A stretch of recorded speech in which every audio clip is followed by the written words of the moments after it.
آپ کے خیال میں کیا لیول ہونا چاہیے ڈیزیز کا کہ پینک پھیلے سوسائٹی میں؟ یعنی یہ جو اس وقت لیول ہے، جتنی ڈیتھس ہوئی ہیں اور جتنے لوگ اس کے جو رپورٹڈ کیسز ہیں، آفیشیل رپورٹڈ کیسز ہیں، کس لیول کے اوپر جانے کے بعد اس کو پینک کا میڈم یہ تو ایک درجہ سوشل اور سائیکولوجیکل ایشو ہے. پینک تو تھوڑی سی بیماری سے بھی بندہ کرتا ہے. میرا کہنے کا مقصد یہ تھا کہ بخار چڑھنا اور سیلف لمیٹنگ ڈیزیز کا ہونا اور اس کا واپس ہو جانا اور بیماری ختم ہو جانا، یہ اس کا نارم ہے. ڈینگی کا کچھ کیسز، بڑے کم کیسز ہیں جو کمپلیکیشن کی طرف جاتے ہیں، لیکن ظاہر ہے جب بخار چڑھتا ہے بندہ پریشان ہوتا ہے تو پھر وہ پینک کرتا ہے. کچھ تعلیم کا بھی کیا ہماری جو ٹریٹمنٹ کے لیے تیاریاں ہیں جو ہمارے پبلک ہیلتھ سیکٹر کے اندر ہیں، وہ تیاریاں کس طرح کی؟ میڈم جہاں تک تو ٹریٹمنٹ کی بات ہے، چونکہ یہ بیماری اتنی زیادہ عام طور سے سیویئر نہیں ہوتی، اس لیے اس کی ٹریٹمنٹ جو ہے وہ کامن سمپل ڈرگ سے اور ری ایشورنس سے ہو جاتی ہے. جو کمپلیکیٹڈ کیسز ہیں ان کے لیے وہ تھوڑے ہوتے ہیں اور کافی کم مقدار میں ہیں. اس کی وجہ سے تمام ہاسپٹل سرکاری جو ہیں وہ ویل ایکوپڈ ہیں، ان کے پاس دوائیاں موجود. اس کے لیے جو کمپلیکیٹڈ کیسز ہیں ان کے لیے دوائیاں موجود ہیں. اس کے لیے جس طرح ہمارا ہاسپٹل ہی ہے جنا ہاسپٹل، اس کے اندر صرف جو سیل سپریٹر ہمارے پاس مشین ہے جس کو میگا کٹس بنانے کا کام لیا جاتا ہے، جن سے ہمارے پاس 5-6 موجود ہیں، جس سے ہم باقی اسپتالوں کو بھی سپلائی کر رہے ہیں. کبھی کمی نہیں ہوئی ہمارے پاس. اسی طرح نہ ہمارے پاس بلڈ کی کمی ہے. اگر کسی مریض کو بلڈ کی ضرورت ہے، فریش بلڈ لینا ہو تو ڈونر سوسائٹیز موجود ہیں ہمارے پاس. دوائیوں کا وافر سٹاک موجود ہے. ہمیں گورنمنٹ کی سرپرستی بھی حاصل ہے. ہمیں کچھ ضرورت پڑے فوراً مانگتے ہیں، فوراً مل جاتی ہے. ہمارا وہ ایشو نہیں ہے. ہمارا صرف ایشو یہ ہے کہ چونکہ یہ ڈیزیز آئی ہے، لوگوں کو بخار ویسے بھی ہو رہا ہے، آج کل موسمی بخار بھی ہو رہا ہے، تو سارا مل گیا ہے، تو اس سے پریشان ہیں. آتے ہیں ہاسپٹل میں، چیک کراتے ہیں. ہم نے سینٹرز کھولے ہوئے ہیں. فوری طور پہ ہم ان کا جو انالیسس کرتے ہیں، بلڈ کا پلیٹلیٹ کاؤنٹ دیکھتے ہیں. اس کے بعد ان کا ویسے بھی علاج ہوتا ہے، کاؤنٹرز بنا کے لوگوں کو فوری طور پہ. کیا بیسک دوائی ہوتی ہے جی جو میڈم بیسیکلی تو بخار اتارنے والی دوائی وائرل ڈیزیز ہیں. وائرل ڈیزیز کا ایز سچ اسپیسیفک علاج نہیں ہوتا، سیلف لمیٹنگ ہوتی ہیں. پیناڈول دیتے ہیں بخار اتارنے کے لیے. لاہور کے اندر تو یہ بات ہے جی کہ لاہور میں پیناڈول اس وقت نہیں ملتی. اس وقت ہمارے پاس نارمل جو سٹورز ہیں، آپ کے جو فارمیسیز ہیں، ان کے اوپر پیناڈول اویلیبل نہیں. میڈم ہمارے ہاسپٹل تو وافر مقدار موجود ہے، ہم پیشنٹس کو دے بھی رہے ہیں. ہمیں تو ایشو نہیں، کوئی دوائی کی شارٹیج نہیں ہے. دوائی کی کوئی شارٹیج نہیں ہے. شارٹیج جو ہے نا جی وہ یہی ہے کہ اب دیکھیں پورا لاہور کو ہر انچ کو اس کو فیومیگیٹ کرنا، دیٹس امپاسبل. یہ بڑا ایشو ہے نا. سو پھر ہم کتنے حد تک فیومیگیشن ہو چکی ہے دیکھیں لاہور میں almost every town every inch جو ہے، اور اس میں کوئی اوپن ایریاز چھوڑ کے اور جو کنجسٹڈ ایریاز ہیں، تو آئی تھنک اس میں ہم 2 راؤنڈز لگا بیٹھے ہیں.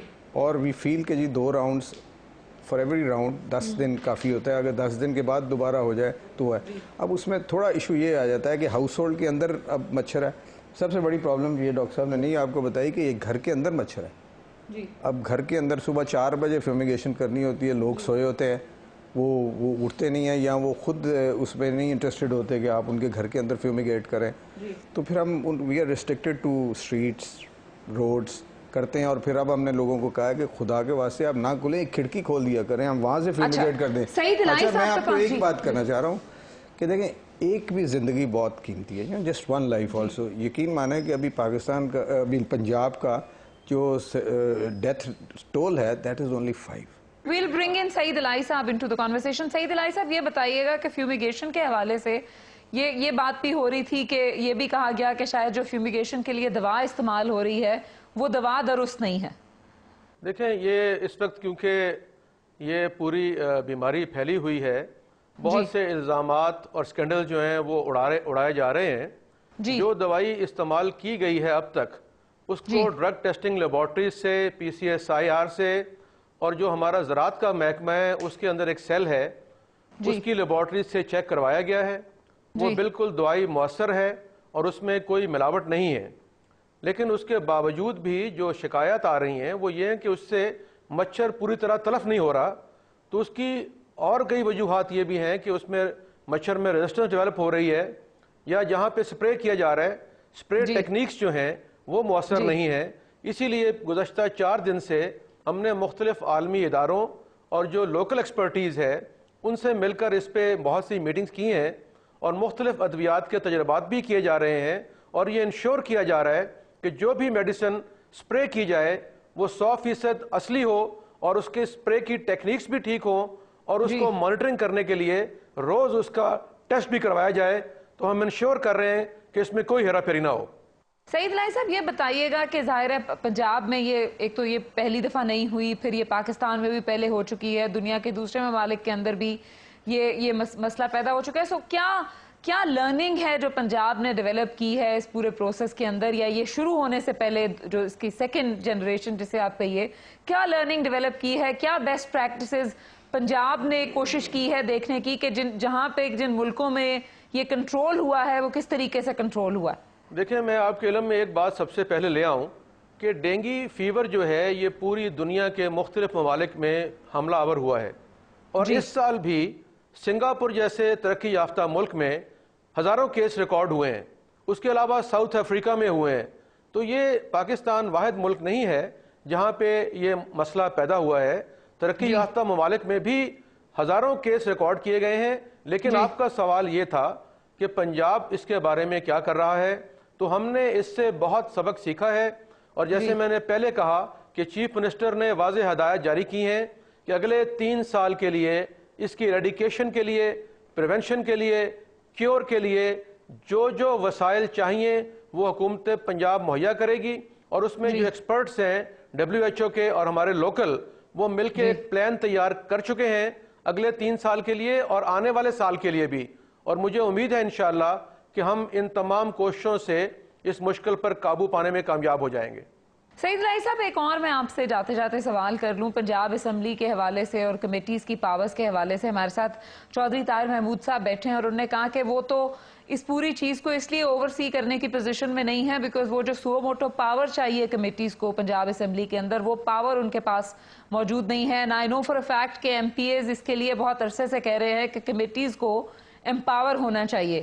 سو آپ کا آف کورس گورنمنٹ کے ساتھ تعلق ہے، آپ کے خیال میں کیا چیز اس کی راہ میں رکاوٹ ہے کہ جن ریفارمز کی ضرورت ہے کمیٹیز کو اسٹرینگتھن کرنے کے لیے وہ ریفارمز نہیں ہو رہی؟ دیکھیں، میں آپ سے گزارش کروں کہ یہ جو کمیٹیز ہیں انہیں کوئی طاقت کا انجیکشن نہیں لگایا جا سکتا. قانون میں، آئین میں واضح طور پر یہ درج ہے کہ ایم پی ایز کی کیا فرائض ہیں، اسمبلی کے کیا فرائض ہیں، کمیٹیز نے کیا کام سر انجام دینے ہیں، اور اسی آئین اور قانون کے مطابق یہ کمیٹیز، ایم پی ایز اور اسمبلیز اپنے فرائض سر انجام دے رہی ہیں. جیسے کیونکہ مجھے آواز کلیئر نہیں آ رہی تھی، لیکن میں یہ جو مجھے سمجھ آئی کہ جو میرے دوست یہاں بیٹھے ہیں طارق صاحب، ان کی کمیٹی میں اگر کوئی مسئلہ پیش کیا جائے گا یا ریفر کیا جائے گا یا اسمبلی میں کوئی سوال اٹھایا جائے گا تو اسپیکر ان کے حوالے کریں گے، اس پہ وہ کمیٹی تحقیقات کرے گی اور اپنی سفارشات پیش کرے گی. جی سعید الہی صاحب، جو ڈیفرنس ہے میں آپ کو بتاتی چلوں وہ یہ ہے کہ نیشنل اسمبلی اور سینٹ کے اندر صرف ہاؤس سے ریفر کیا ہوا مسئلہ جو ہے وہ کسی کمیٹی میں نہیں جاتا، لیکن کمیٹی کی اپنی بھی پاور ہوتی ہے کہ وہ اپنی ریلیٹڈ فیلڈ کے اندر کسی بھی مسئلے کو اٹھا سکتی ہے. سو ڈینگی اگر پھیلا ہے اور اگر یہ نیشنل اسمبلی کی کمیٹی کے پرویو میں ہوتا تو اسپیکر کو ان کو ریفر کرنے کی ضرورت نہیں تھی، وہ خود اس کو اٹھا سکتے تھے. یہ وہ بیسک پاور ہے جو تمام کمیٹیز جو ہیں پنجاب اسمبلی کے اندر، وہ اور ان کے چیئر اور ممبرز بہت عرصے سے اس ریفارم کی ضرورت محسوس کر رہے ہیں. ابھی موجودہ قانون میں کمیٹیز خود انیشیٹ نہیں کر سکتی کوئی بھی انکوائری. جی، اس میں طارق یہ وہ صاحب مجھ کی سے بہتر ریفارم ہے. جانتے میں ہیں. آپ سے یہ پوچھ رہی ہوں کہ یہ ریفارم کہاں پہ ہے گورنمنٹ کے ایجنڈے کے اندر کہ یہ اسمبلی میں یہ ریفارم کب ہوگا؟ دیکھیں، اس میں تو امینڈمنٹ کرنا ہوگی، اور یہ چیئرمین صاحب یہاں بیٹھے ہوئے ہیں، انہیں چاہیے کہ یہ امینڈمنٹ وہاں پیش کریں تاکہ وہاں اسمبلی اس میں مناسب امینڈمنٹس کرے اور کمیٹیوں کو یہ اختیار ہو کہ وہ سو موٹو یہ اختیار استعمال کر سکیں اور اس کے بارے میں تحقیقات کر سکیں.